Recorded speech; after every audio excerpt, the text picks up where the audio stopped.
اور چہرے سے ہوائیاں اڑتی محسوس ہو رہی تھی۔ سیکرٹری نے لومر کی یہ حالت دیکھی تو وہ جلدی سے دروازہ بند کر کے آگے بڑھا اور کانفرنس روم میں موجود لوگوں کی طرف تعظیماً جھک کر بولا، بہت بہت شکریہ حضرات۔ اس کا لہجہ بے حد مؤدب تھا۔ براہ کرم اپنی اپنی نشستوں پر تشریف رکھیے۔ 14 آدمی اطمینان سے بیٹھ گئے، لیکن یہ اطمینان زیادہ دیر تک برقرار نہ رہ سکا۔ لومر کی حالت اتنی تیزی سے بدل رہی تھی کہ ان لوگوں سے چھپی نہ رہ سکی۔ سب کے سب پہلے تو الجھن زدہ دکھائی دیے، پھر ان کے انداز سے حیرت جھلکنے لگی جو ہر گزرتے ہوئے لمحے کے ساتھ ساتھ بڑھتی ہی جا رہی تھی۔ لومر انتہائی احتیاط سے قدم رکھ رہا تھا۔ اس کی پھٹی پھٹی آنکھوں میں دہشت کا تاثر بڑھتا چلا گیا، لیکن وہ خود پر قابو پا کر ایک بار پھر اسبات میں سر ہلانے میں کامیاب ہو گیا۔ وہ اب پھر گھبرائی نظروں سے ادھر ادھر دیکھنے لگا۔ اس کی حالت کسی ایسے چوہے جیسی تھی جو بلی کے نرغے سے نکلنے کے لیے راہ فرار تلاش کر رہا ہو۔ وہ میز کے کونے تک پہنچنے میں کامیاب ہو گیا۔ اس نے سیکرٹری کا ہاتھ پہنچنے سے پہلے ہی کرسی پکڑ کر گھسیٹ لی اور اسے میز سے 4 قدم کے فاصلے تک کھینچ لیا۔ پھر وہ کرسی کے کنارے یوں بیٹھ گیا جیسے کسی بھی لمحے بھاگ اٹھنے کا ارادہ رکھتا ہو۔ اس کا دل شدت سے دھڑک رہا تھا۔ سیکرٹری اس سے زیادہ دور نہیں تھا اور لومر کی دھڑکنوں کی آواز اسے بھی سنائی دے رہی تھی، یا پھر ممکن ہے یہ خود اس کے اپنے ہی دل کی دھڑکنوں کی آواز تھی۔ وہ بھی بری طرح گھبرا رہا تھا کیونکہ لومر کی وجہ سے اس پر بہت بڑی ذمہ داری عائد ہوتی تھی۔ 14 جاپانی بزنس مین تجسس بری نظروں سے لومر کی طرف دیکھ رہے تھے۔ ان میں سے تقریباً ہر شخص پہلے کبھی نہ کبھی اس سے مل چکا تھا۔ غالباً اسی لیے ہر شخص کو حیرت تھی کہ لومر جیسا خوش مزاج یکایک اس قدر تبدیل کیسے ہو گیا۔ اس کانفرنس کی رہنمائی مارکو کے ذمہ تھی۔ اس نے لومر کو اپنی کرسی میز سے 4 قدم دور ہٹا کر بیٹھتے دیکھا تو وہ بھی اٹھا اور اس نے بھی اپنی کرسی 4 قدم دور ہٹا لی۔ یہ غالباً معزز مہمان کو مزید عزت دینے کے لیے کیا گیا تھا۔ مارکو نے جیسے ہی نشست اختیار کی، کانفرنس روم میں موجود باقی 13 آدمیوں کی کرسیاں بھی 4 قدم پیچھے سرک گئی۔ اب ان کرسیوں اور کشادہ میز کے درمیان اتنا فاصلہ پیدا ہو گیا تھا کہ اگر کسی شخص کو میز پر رکھے ہوئے بریف کیس سے کوئی چیز نکالنا پڑتی تو اسے 4 قدم چلنے کے بعد ہی اس میں کامیابی حاصل ہو سکتی تھی۔ سیکرٹری نے کنکھیوں سے باز کی طرف دیکھا۔ لومر کی پیشانی پر پسینے کے قطرے چمک رہے تھے۔ جیرالڈ، اس کی پھنسی پھنسی آواز سنائی دی، تم بھی ایک کرسی لے لو اور میرے قریب ہی بیٹھ جاؤ۔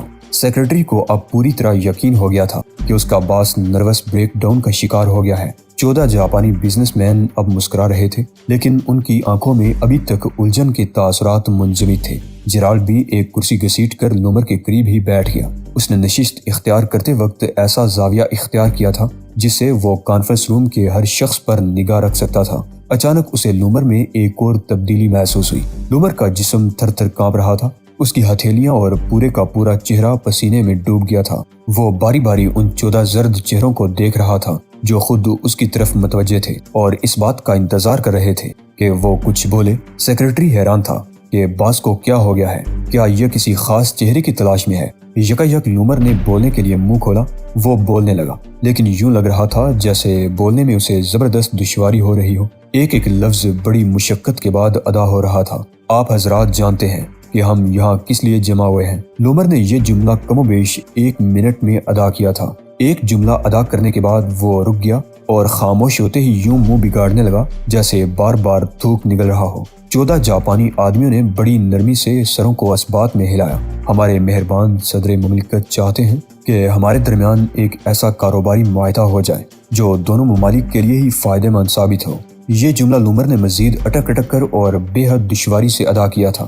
اس بار بھی 14 سروں نے مثبت جنبش دی۔ میں جانتا ہوں کہ اب لومر کا لہجہ تیز اور بولنے کی رفتار غیر معمولی ہو گئی تھی۔ مجھے معلوم ہے کہ تم زرد چہروں والے شیطانوں پر ہرگز اعتماد نہیں کیا جا سکتا۔ تم لوگوں نے جو کچھ بھی کیا ہے وہ میں بھولا نہیں ہوں۔ سیکرٹری کی حالت یوں ہو گئی جیسے اسے سانپ سونگھ گیا ہو۔ 14 جاپانیوں کے چہرے بھی حیرت سے بگڑ گئے۔ ہر کوئی سکتے کی حالت میں بیٹھا تھا۔ باری باری انہوں نے بڑبڑاہٹوں میں احتجاج کیا۔ اس بنبناہٹ کے جواب میں لومر غصے سے چیخنے لگا، مجھ سے بحث کرنے کی ضرورت نہیں، تم لوگ آسمانی بلائیں ہو۔ وہ یوں بول رہا تھا جیسے ہوش و حواس کھو بیٹھا ہو۔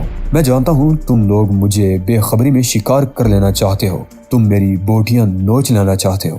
جناب، سیکرٹری نے جھک کر دھیمی آواز میں کہا۔ شاید وہ اسے ان باتوں سے روکنا چاہتا تھا اور پھر جیسے ہی اس کی نگاہ لومر کے ہاتھ پر پڑی اسے اپنی ریڑھ کی ہڈی میں سنسنی کی لہر دوڑتی محسوس ہونے لگی۔ لومر نے دونوں ہاتھ اتنی سختی سے کرسی کے ہاتھوں پر جما رکھے تھے کہ اس کی انگلیوں کے جوڑوں سے سفیدی جھلکنے لگی تھی۔ اس کے ہاتھوں پر بھی پسینے کی بوندیں تھیں اور کانپتے ہوئے ہاتھوں کی وجہ سے یہ بوندیں بھی لرزتی ہوئی محسوس ہو رہی تھی۔ کانفرنس کا لیڈر ایک جھٹکے سے اٹھ کھڑا ہوا۔ اس کا چہرہ غصے سے سرخ ہو رہا تھا۔ مسٹر لومر، اس نے گونجدار آواز میں کہا، میں احتجاج کرتا ہوں۔ اس سے پہلے کہ مارکو کچھ اور کہتا، اس کے اٹھتے ہی لومر یوں کرسی میں سکڑ گیا جیسے خدشہ ہو کہ مارکو اس پر جپٹ پڑے گا۔ مجھ سے دور رہو، لومر ہذیانی انداز میں چیخ پڑا۔ مسٹر لومر، دور، مجھ سے دور رہو۔ لومر کسی دہشت زدہ بچے کی طرح چیخنے لگا، میرے قریب بھی مت آنا۔ آپ کو کوئی حق نہیں پہنچتا کہ اس طرح ہمارے ملک میں آ کر ہمیں۔ اس سے پہلے کہ لیڈر مارکو کی بات پوری ہوتی، اس کے 13 ساتھی بھی اٹھ کھڑے ہوئے۔ ان میں سے ہر ایک کا چہرہ غصے سے سرخ ہو رہا تھا، لیکن ان کی آنکھوں میں اب بھی تحیر کی جھلک تھی۔ انہیں حیرت تھی کہ ایک ایسا شخص جس کے ملک نے خصوصی درخواست پر یہ میٹنگ طلب کی تھی، وہ اس قسم کی توہین آمیز باتیں کیوں کر رہا ہے۔ پھر خود اس کی حالت کسی ایسے بچے جیسی ہو رہی تھی جسے ہر طرف سے آسیبوں نے گھیر لیا ہو۔ لومر سفید پڑ گیا تھا، اس کا وجود تھر تھر کانپ رہا تھا۔ کسی نازک سے پتے کی طرح کانپتا ہوا یہ حسین اور پرکشش جوان اس وقت بالکل پاگل لگ رہا تھا، ایسا پاگل جس پر خوف اور دہشت کا دورہ پڑ گیا ہو۔ آپ کو کیا ہو گیا ہے مسٹر لومر؟ مارکو چونک پڑا۔ اس کے چہرے سے غصے کے آثار یکایک چھٹ گئے تھے۔ یوں لگتا تھا جیسے اسے احساس ہو گیا ہو کہ لومر کسی ذہنی عارضے میں مبتلا ہو گیا ہو۔ اس احساس نے مارکو کے دل میں لومر کے لیے ہمدردی کی لہر دوڑا دی اور وہ اسے سہارا دینے کے لیے آگے بڑھا۔ اسے اپنی طرف بڑھتے دیکھ کر لومر کی چیخیں دلدوز ہو گئیں۔ نہیں، میرے قریب مت آنا، وہ حلق پھاڑ پھاڑ کر چیخنے لگا۔ اس نے دونوں ہاتھ یوں سامنے پھیلا لیے جیسے وہ اپنی طرف بڑھتے مارکو کو پرے دھکیلنا چاہتا ہو۔ یکایک وہ یوں گونسے چلانے لگا جیسے کمرے میں موجود 14 کے 14 جاپانی اس پر حملہ ور ہو گئے ہوں اور وہ دفاع کر رہا ہو۔ دور رہو زرد شیطانوں، مجھ سے دور رہو۔ تمام جاپانی حیرت سے ایک دوسرے کی طرف دیکھنے لگے۔ سیکرٹری جیرالڈ کا جسم بھی پسینے میں نہا گیا تھا۔ اس کی سمجھ میں نہیں آ رہا تھا کہ ان حالات میں کیا کرے۔ وہ تو یوں ششدر کھڑا تھا جیسے اس کا جسم اور سوچیں تک مفلوج ہو گئی ہوں۔ وہ دیکھ رہا تھا کہ تمام جاپانی بزنس مین اپنی اپنی جگہ کھڑے ہیں، حتیٰ کہ مارکو بھی رک گیا تھا، لیکن لومر یوں مکے چلا رہا تھا جیسے ان سب سے ان کی جنگ چھڑ گئی ہو۔ ساتھ ہی ساتھ وہ چیختا بھی جا رہا تھا، میں جانتا ہوں تم کیا چاہتے ہو، تم لوگ میری ہڈیوں سے میرا گوشت نوچ ڈالنا چاہتے ہو، تم درندے ہو، تم میرا گوشت کھا جانا چاہتے ہو، تمہارے دانت میرا نرخرا ادھیڑنے کے لیے بے چین ہے۔ وہ تصوراتی دشمنوں سے ہاتھا پائی میں مصروف رہا، تم خون آشام ہو۔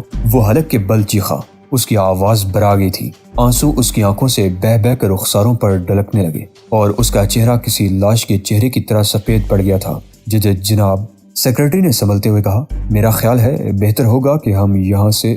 اس سے پہلے کہ جیرالڈ کا جملہ پورا ہوتا، لومر کے آوارہ ہاتھوں کا ایک گوسا اسی کے جبڑے پر پڑا، دیوانگی سے بھرپور، طاقتور اور ٹھوس گوسا۔ جیرالڈ فرش سے یوں اچھلا جیسے وہ کوئی ہلکا پھلکا گڈھا رہا ہو۔ وہ واپس کرسی میں گر گیا۔ گوسا اتنا زبردست تھا کہ جیرالڈ کی آنکھوں کے سامنے اندھیرا پھیل گیا۔ یوں لگ رہا تھا جیسے اس کا جبڑا ہی ٹوٹ گیا ہو۔ تم بھی ان گدھ نما آدمیوں کے ساتھ ہو؟ لومر نے اس پر ایک اور گوسا اچھالتے ہوئے کہا۔ مارکو اور اس کے ساتھیوں نے افسوس اور رنج کے اظہار میں سروں کو جنبش دی۔ معاملہ ان کے لیے ناقابل فہم تھا۔ اس نے اپنے ساتھیوں کی طرف وضاحت طلب نظروں سے دیکھا۔ مارکو کی سوالیہ نظروں کے جواب میں 13 سروں نے اس بات میں جنبش دی گویا وہ سب کے سب احتجاجاً واک آؤٹ کرنے کے لیے تیار تھے۔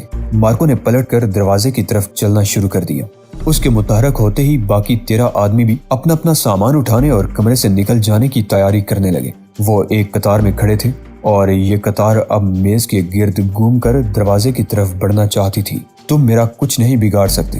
انہیں حرکت میں آتے دیکھ کر لومر حلق کے بل داڑنے لگا۔ میری طرف بڑھنے کی کوشش نہ کرو، یہ کہہ کر وہ پلٹا اور تیزی سے دوڑنے لگا۔ دوڑتے دوڑتے اس کی بائیں ٹانگ اپنے سیکرٹری کی کرسی سے ٹکرا گئی۔ سیکرٹری اپنی کرسی پر بے ہوش پڑا تھا۔ کرسی کو جھٹکا لگا تو سیکرٹری قالین پر گر گیا۔ خود لومر بھی الجھ کر گرا۔ گرتے وقت اس کے حلق سے کسی ذبح ہوتے ہوئے بکرے جیسی آوازیں نکل رہی تھی۔ وہ اچھل کر کھڑا ہوا اور پھر تیزی سے پلیٹ گلاس کی طرف بڑھنے لگا۔ اگلے لمحے اس کا طویل قامت وجود شیشے سے ٹکرایا اور ایک زبردست چھناکا ہوا۔ کانفرنس روم میں کانچ کے ٹکڑے بکھر گئے۔ لومر کا وجود شیشے کو توڑتا ہوا باہر فضا میں چلا گیا۔ ایک ساتھ کے لیے وہ وہاں مولک دکھائی دیا پھر وہ چاروں ہاتھ پیر مارتا 11ویں منزل سے نیچے پختہ سڑک کی طرف گرتا چلا گیا۔ یوں لگ رہا تھا جیسے کوئی دیو پیکر پرندہ پر کٹ جانے کے باعث تیزی سے نیچے آ رہا ہو۔ 14 بزنس مین ابھی کانفرنس روم کے دروازے تک نہیں پہنچے تھے کہ یہ المیہ وقوع پذیر ہو گیا۔ انہوں نے پہلے تو حیرت اور بے یقینی سے ایک دوسرے کی طرف دیکھا، پھر وہ سارے کے سارے ٹوٹے ہوئے شیشے کی طرف دوڑے۔ انہوں نے جھک کر نیچے دیکھا۔ 11ویں منزل سے گرنے والا لومر کا جسم زمین پر بے حس اور بے حرکت لیٹا ہوا تھا، اور اوپر سے یوں لگ رہا تھا جیسے وہ زمین سے ٹکرا کر چپٹا ہو گیا ہو۔ جاپانی بزنس مین کانپ گئے۔ سیکرٹری جیرارڈ نے اپنے باس کا حشر دیکھا تو اس کے حلق سے ایک دلدوز چیخ نکل گئی۔ اس نے دونوں ہاتھ اپنی آنکھوں پر رکھ لیے اور سسکیاں بھر بھر کر رونے لگا۔ ڈاکٹر گلیڈ سٹون اپنی لیبارٹری کے دفتر میں بیٹھی تھی۔ اس کی آنکھوں میں سوچ کی گہری پرچھائیاں رقص کر رہی تھی۔ وہ ایک حسین و جمیل اور جوان عورت تھی۔ اچانک فون کی گھنٹی بجنے لگی۔ وہ خیالوں کی گہرائی سے چونک اٹھی اور فون کی طرف دیکھنے لگی۔ اس وقت ڈاکٹر گلیڈ سٹون کا انداز کسی جنگلی بلی جیسا تھا، ایک ایسی جنگلی بلی جسے خطرے کا احساس ہو گیا ہو۔ فون کی گھنٹی صرف ایک بار بجی تھی اور پھر خاموش ہو گئی تھی، لیکن اس کے خاموش ہوتے ہی ایک سرخ بلب روشن ہو گیا تھا۔ ڈاکٹر نے میز کے نیچے ہاتھ لے جا کر ایک بٹن دبا دیا۔ اس بٹن کے دبتے ہی دفتر کے سارے دروازے اور کھڑکیاں خود کار نظام کے تحت بند ہو گئی اور فوراً ہی ڈبل لاک بھی ہو گئی۔ ادھر سے اطمینان ہوتے ہی ڈاکٹر نے ریسیور اٹھا لیا۔ ہاں، اس نے سرسری انداز میں کہا۔ دوسری طرف سے بولنے والے شخص نے لوپانو خاندان کے سب سے بڑے بیٹے یعنی لومر کی افسوسناک موت کی تفصیل سنائی۔ اوہ، مجھے افسوس ہے، ڈاکٹر بولی۔ میں اسے مردہ نہیں دیکھنا چاہتا تھا۔ آواز سنائی دی، لیکن یہ بات کبھی یقین سے نہیں کہی جا سکتی کہ کوئی شخص کب اور کیا رد عمل ظاہر کرے گا۔ ڈاکٹر نے جواز پیش کیا۔ آپ جانتے ہی ہیں کہ یہ سب کچھ ابھی تجرباتی دور میں ہے۔ آئندہ ایسا نہیں ہونا چاہیے۔ پراسرار آواز سنائی دی، میں ایسا نہیں ہونے دوں گی، ڈاکٹر نے اس انداز میں کہا جیسے وہ وعدہ کر رہی ہو۔ اس نے ریسیور کریڈل پر رکھ دیا اور پھر دونوں ہاتھ گردن پر رکھ کر اپنی کرسی کی پشت گاہ کی طرف جھک گئی۔ اگلے ہی لمحے اس کے حلق سے ایک بھیانک قہقہا ابل پڑا۔ وہ دیر تک ہنستی رہی۔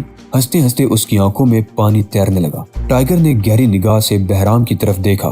آپ کیا چاہتے ہیں سویٹ ہارٹ کہ ہم کیا کریں؟ اس نے اس انداز میں دریافت کیا جیسے بہرام کی بات اس کی سمجھ میں نہ آئی ہو۔